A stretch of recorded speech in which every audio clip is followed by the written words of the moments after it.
¿Qué tal amigos? ¿Cómo están? Soy el doctor Marco Antonio Rodríguez. El día de hoy pues les voy a compartir información fundamental acerca de la cannabis y la relación con la humanidad, qué hace, cómo funciona, por qué desde hace más de unos 6, 7 mil años es utilizada por todas las civilizaciones con diversos fines.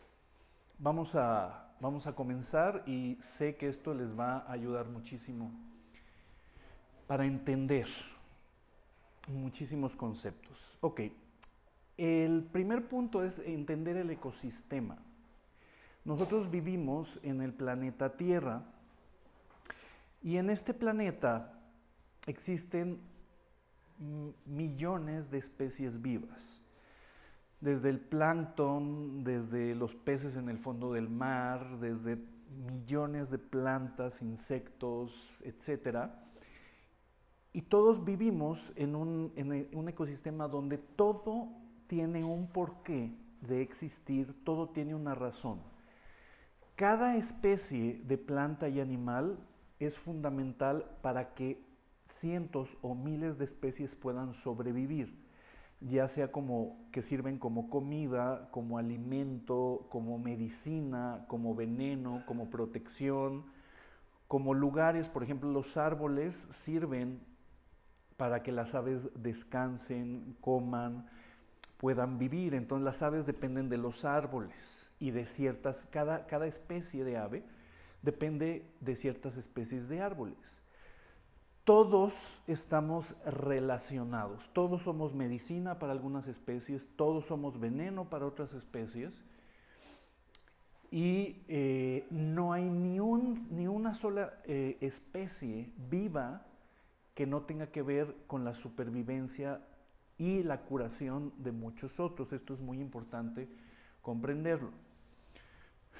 Aquí tenemos los ecosistemas y repito, todo en la Tierra es un equilibrio muy interesante.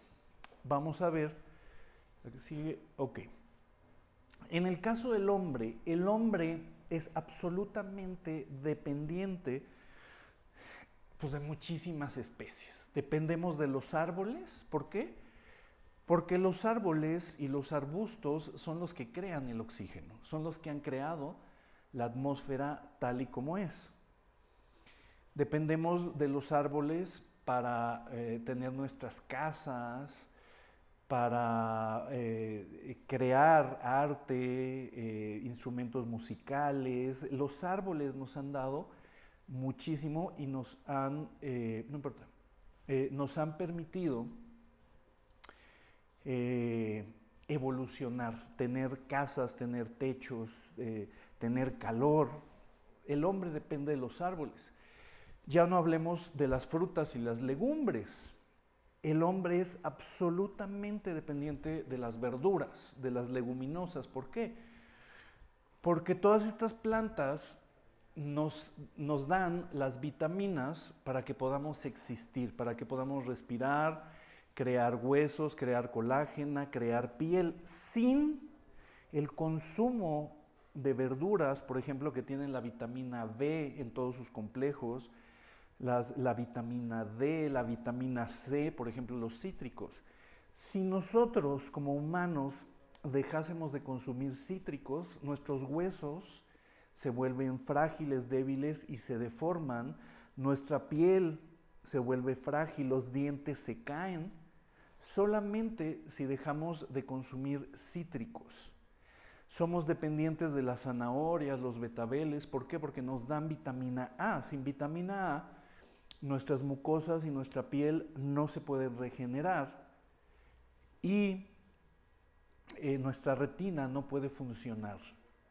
Tenemos esta dependencia. Dependemos obviamente de las abejas, de las arañas, de los insectos, porque son parte fundamental de la estructura de todo ecosistema. Tú sabes o has escuchado que si se acaban las abejas, las mismas flores y las legumbres dependen de las abejas. Se acaban las abejas, se acaban las plantas y se acaba el hombre. Así de importantes somos cada una de las especies en el equilibrio del ecosistema.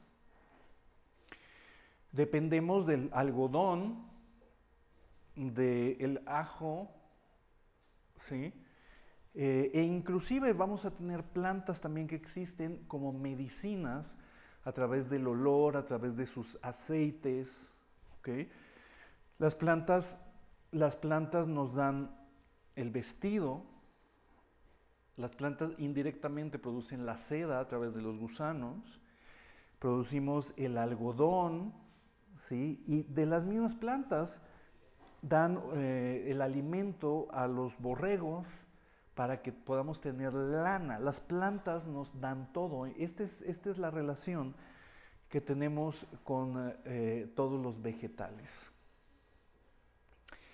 ¿De dónde vienen los azúcares? El ser humano requiere azúcar, glucosa y fructosa para sobrevivir. ¿Y de dónde vienen? Pues vienen de las papas, de los cereales, del arroz, para que podamos crear energía. Aquí tenemos la vitamina D, la vitamina C, ¿sí?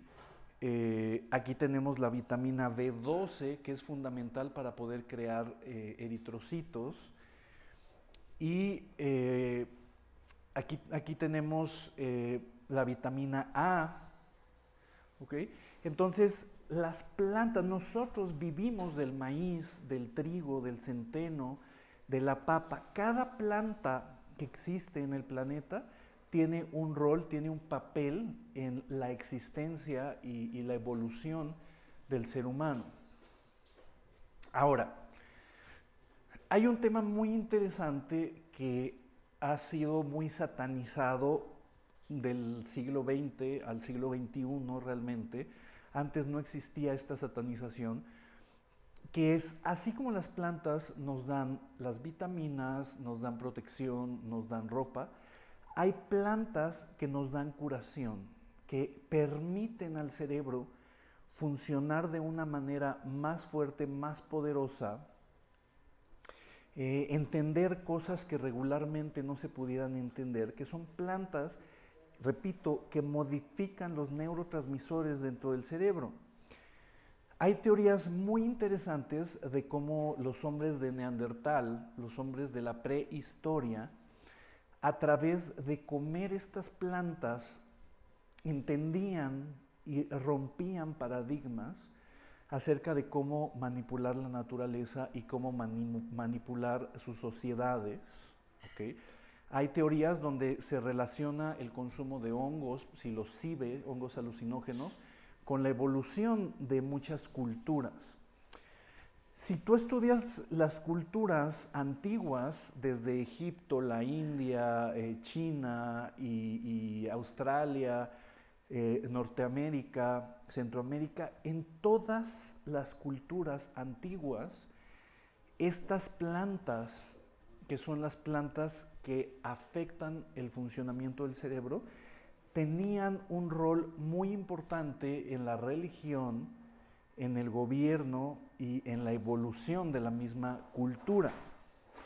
Tenemos, por ejemplo, el cactus de San Pedro o guachuma en los Andes, tenemos la ayahuasca en Sudamérica, particularmente en las selvas de la Amazonía, tenemos el peyote, el cactus del peyote en Norteamérica, México, Estados Unidos, fundamentalmente. Tenemos el cacao, que observa que tiene el cacao una función muy importante en la economía, en la alimentación de todo el planeta. El planeta depende del cacao, del chocolate. Y bueno, pues tenemos los hongos, aquí tenemos la datura, ¿okay? O toloache, y tenemos la planta de cannabis mal llamada marihuana, ¿no? La que sigue. Particularmente vamos a hablar de la marihuana o cannabis, me voy a referir con este último nombre. La planta de cannabis es una planta que está originada en las planicies de Mongolia, Nepal, Irak, Irán, Afganistán, Este es el norte de la India. Ahí es donde se origina esta planta. Y se calcula, escuchen ustedes bien, que el ser humano primitivo empezó a domesticar esta planta 12,000 años antes de Cristo. O sea, empezaron a consumirla ahí, en China y Mongolia. Vamos a ver que de este lugar se originan 2 especies posteriormente.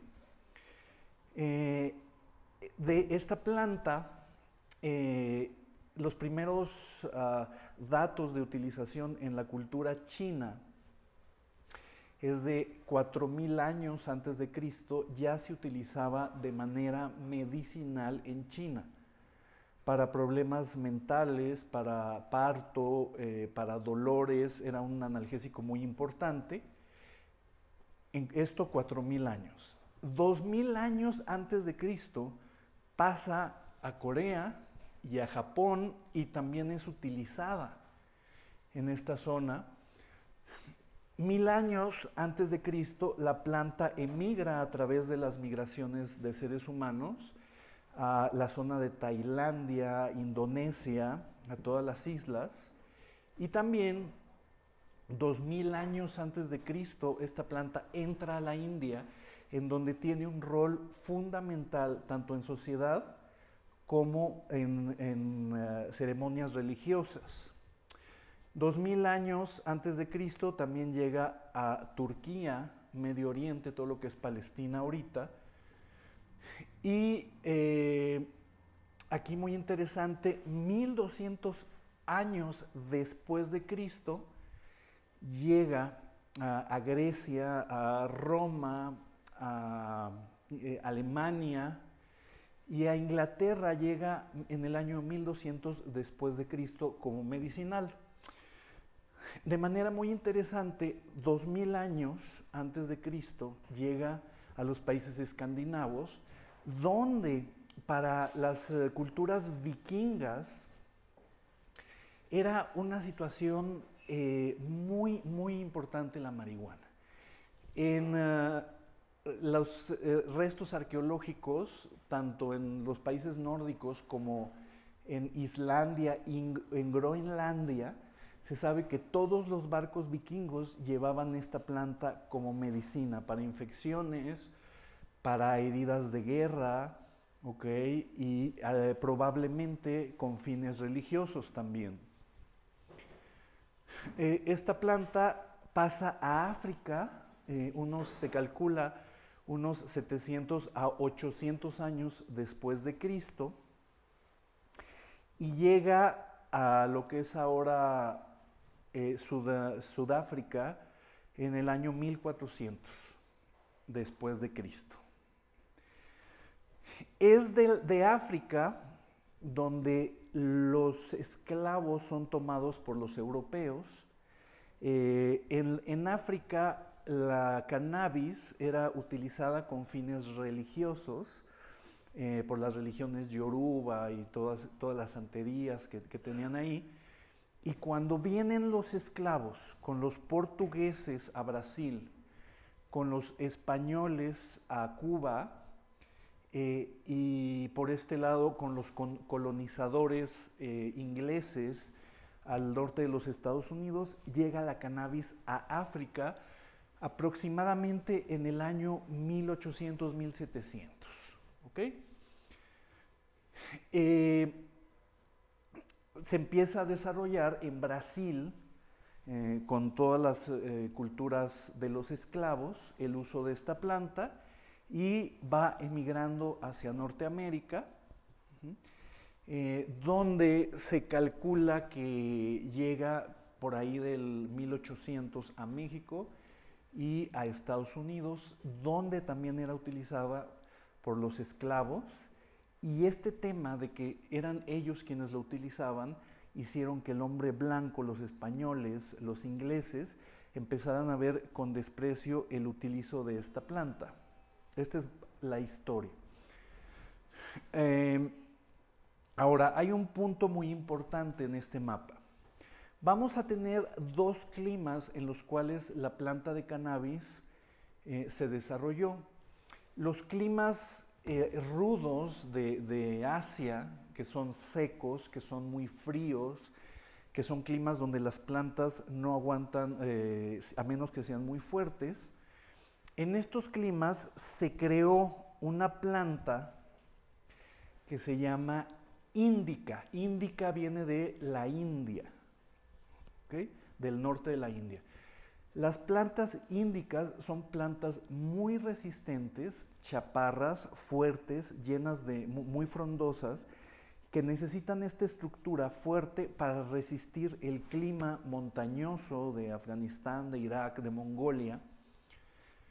Entonces la cannabis índica se desarrolla en estos climas difíciles y después vamos a tener una planta, una cannabis, que se desarrolló en climas más benignos como Tailandia, el sur de Japón, Corea, que es la cannabis sativa. La sativa es una planta que es más alta, como palmerita, que tiene el follaje escaso, no tan fuerte. ¿Sí? Entonces son plantas que, como estaban en selva, necesitaban crecer por encima de los arbustos para poder recibir la luz del sol. De ahí vienen las dos especies, índica de climas difíciles y sativa de climas tropicales. La que sigue. La que sigue. Bueno, aquí tenemos parte de lo que es la historia, ¿no? Tenemos 4000 años antes de Cristo en China, utilizado, repito, con fines anestésicos y medicinales.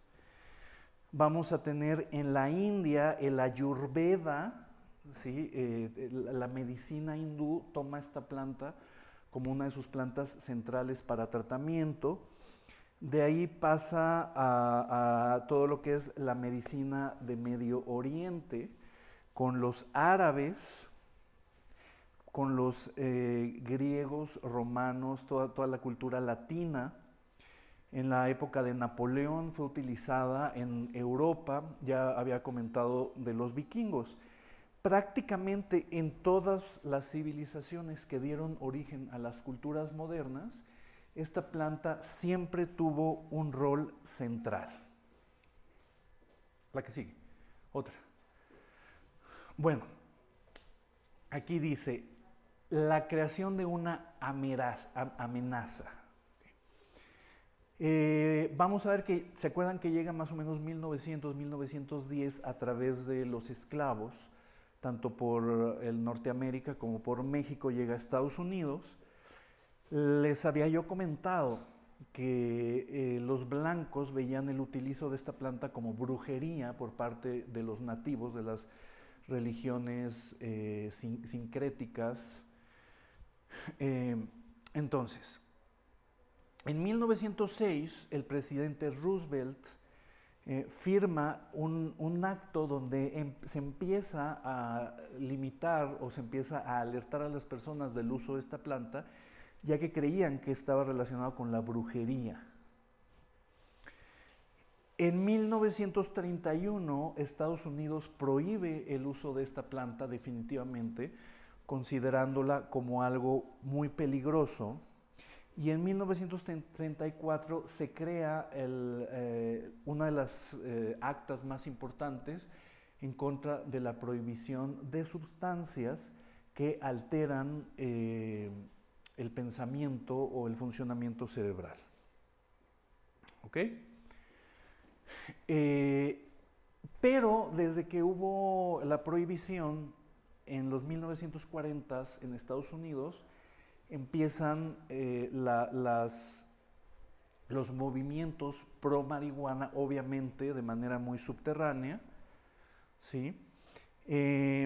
Tenemos aquí en los 70s, finales de los 60, 70s, con la entrada de la época de Acuario, donde el movimiento hippie empieza a utilizar el LSD y la marihuana para una expansión de la conciencia. Sin embargo, bueno, el utilizo de estas plantas modificó la música, la cultura, la literatura, la medicina, aunque fueron sustancias, repito, prohibidas. Todo este tema que vino de los Beatles, de los Rolling Stones, de todo el movimiento del rock de principios de los 70s, fue influido muy profundamente por la marihuana y el LSD. En 1973 se crea la DEA para combatir la utilización de sustancias alucinógenas y drogas. ¿Okay? En 1980 se hace la guerra oficialmente contra las drogas, ¿sí? Y a finales de los 80s, principios de los 90s, se empieza a investigar cuáles son, por qué, a través de la historia, esta planta siempre fue utilizada con fines medicinales. En 1996 se legaliza históricamente el utilizo de la cannabis como planta medicinal en el estado de California. Como prácticamente todas las culturas siguen los mandatos de Estados Unidos, entonces en todo el mundo se abren los ojos y dicen, bueno, ¿qué pasó ahí? ¿Por qué la FDA en Estados Unidos, en este estado tan importante, permiten que empiecen a ser utilizadas estas sustancias con fines medicinales? Desde el 96, con la legalización medicinal en California, empieza un boom de investigación de los componentes químicos, que ahorita los vamos a revisar, de la cannabis, y en el 2016, o sea, fueron 20 años, 2016 se legaliza el uso recreativo de marihuana en los Estados Unidos. Actualmente ya hay como 7, 8 estados en Estados Unidos donde el uso recreativo está completamente legalizado y pues se cobran impuestos, hay tiendas, es un mercado completamente legal. Por ejemplo, tenemos Washington, Oregon, California, Nevada, Colorado, muy importante, y algunos estados del noreste de Estados Unidos. ¿Okay? Muy bien, pues aquí tenemos a la plantita. Y bueno, esto ya se los había mencionado. Vamos a tener 3 tipos de cannabis. La cannabis ruderalis, que es chiquita, que sus hojas solo tienen 3 hojitas, tienen pocas canales de savia, es una planta chiquita, muy resistente. La cannabis ruderalis no tiene el tetrahidrocannabinol, el THC, que es la sustancia psicogénica o psicotrópica. Es una planta que se ha utilizado también para la creación de fibras, de ropa, de velas de barco, de papel. Y es una planta que en el futuro pues puede reemplazar la utilización de árboles. Es una planta que crece muy fácilmente, que no requiere de muchos cuidados y que no tiene componentes medicinales de manera importante. Vamos a tener las otras 2 plantas que nos interesan ahorita. La cannabis índica, que como te dije es chaparra, hasta unos 2 metros y llega a crecer, pero es muy frondosa, ¿sí? Tiene raíces, como es de montaña, las raíces no son muy profundas, ¿sí? Y es una planta que tiene un carácter fuerte, pesado, es una planta muy bonita, muy interesante, muy resistente. Y tenemos la planta sativa, que tiene, como es de selva, tiene raíces muy profundas para penetrar la tierra. Y recuerden que les dije, esta planta necesitaba crecer por encima de los árboles y arbustos, por lo tanto, generó una longitud alta y al estar en climas más benignos, no necesitaba un follaje tan fuerte. Esto es una situación evolutiva. El componente de derivados químicos de la cannabis es diferente en sativa como en índica, son distintos. El consumo de la planta índica adormece mucho, tiene alto porcentaje de cannabidioles y bajo en THC. Entonces es una planta que duerme, que tiene muchos papeles anestésicos, ¿sí? Y es fuerte, se siente para la mente muy fuerte. La sativa, al consumirla, tiene mucho THC y pocos cannabidioles. Entonces el THC hace como una ligereza de mente, energetiza y permite que la gente pueda moverse, pueda crear, etc. Es importante saber estas diferencias. Aquí tenemos un ejemplo donde, a ver, Sony, ¿cuál es la sativa y cuál es la índica?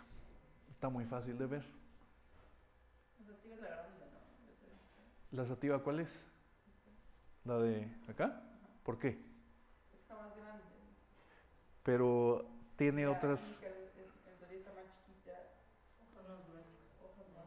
Ok, la sativa, como vemos aquí, tiene hojas delgadas. Es delgadito aquí. Las flores no están tan desarrolladas, ¿sí? Y la índica tiene bueno, estas son más delgadas y la índica tiene hojas mucho más gruesas. ¿Lo pueden ver? O sea, se ve muy fácil, ¿no? El grosor, se ve la densidad, tanto de la flor, que es esta, vean la densidad de la sativa contra la densidad de la índica. Aquí tenemos la diferencia, ¿sí? Aquí tenemos otra comparación. ¿Cuál es la índica? ¿La índica?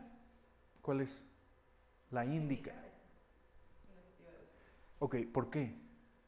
Por las hojas se mantienen iguales, estas son más delgadas.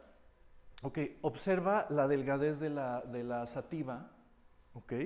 La delgadez de las hojas es menos gruesa, menos densificada, menos densa, y observa la densidad de las flores. Estas son las flores, estos son los pistilos, y estas son las hojas. Ve, es mucho más gruesa, mucho más densa. ¿Queda claro? Esto es muy importante. Ahora, observen que se ve esta planta como si tuviera azúcar glass, ¿sí o no? ¿Sí? Y aquí no se ve tan fuerte. Estas como azúcares, ¿sí? Se llaman tricomas, son como pelitos, que los voy a explicar, y son ese lugar en donde se están concentradas todas las sustancias medicinales de la planta. Es como la parte más importante. Tenemos aquí las hojas de Cannabis ruderalis o cáñamo. ¿Pueden ver esto? Tienen solamente 3 y aquí apenas como 5 hojitas. La planta como la Cannabis indica o a veces la sativa pueden tener hasta 13 derivaciones en sus hojas. La Cannabis ruderalis, ¿ves que es mucho más discretita? Ajá. Tiene solamente 3 hojitas y aquí le salieron 5, pero están chiquitas, son plantas chicas y no crean THC, tetrahidrocannabinol. Vean esto, no hay el azúcar glass, está pelada la planta, ¿sí? No tiene tricomas o tiene tricomas muy pequeñitos, muy débiles, frágiles, ¿sí? Y es una planta chaparrita. De aquí sacamos fibras para el papel, ¿ok? Y para ropa, para cuerdas, para muchas cosas. La que sigue. Vamos a ver cuáles son las partes de una planta de cannabis, la anatomía. Vamos a tener, bueno, el tallo, unas cositas que se llaman nodos, que es donde salen las flores. Vamos a tener las hojas en abanico, que repito, en la ruderalis son 3, 5 máximo, y en las otras especies pueden llegar 7, 9 o hasta 13 hojas por cada tallito. Y bueno, las plantas macho no generan flores, generan unas flores con THC. Las plantas macho generan unas flores literalmente chiquitas como bulbos, que son las que producen el polen, pero no tienen THC. Entonces las plantas macho no pueden ser consumidas con fines ni recreativos ni medicinales porque casi no tienen THC. Por el contrario, las plantas hembra, cuando no son fecundadas, crean flores muy abundantes, muy espesas, llenas de THC y de cannabidioles. Entonces, lo que se quiere en la producción de cannabis es no tener plantas macho, porque no sirven para consumo. Y tenemos otro tema: si las plantas macho fecundan a las hembras producen semillas y después se mueren y pierden el THC. Entonces, ¿qué queremos? Queremos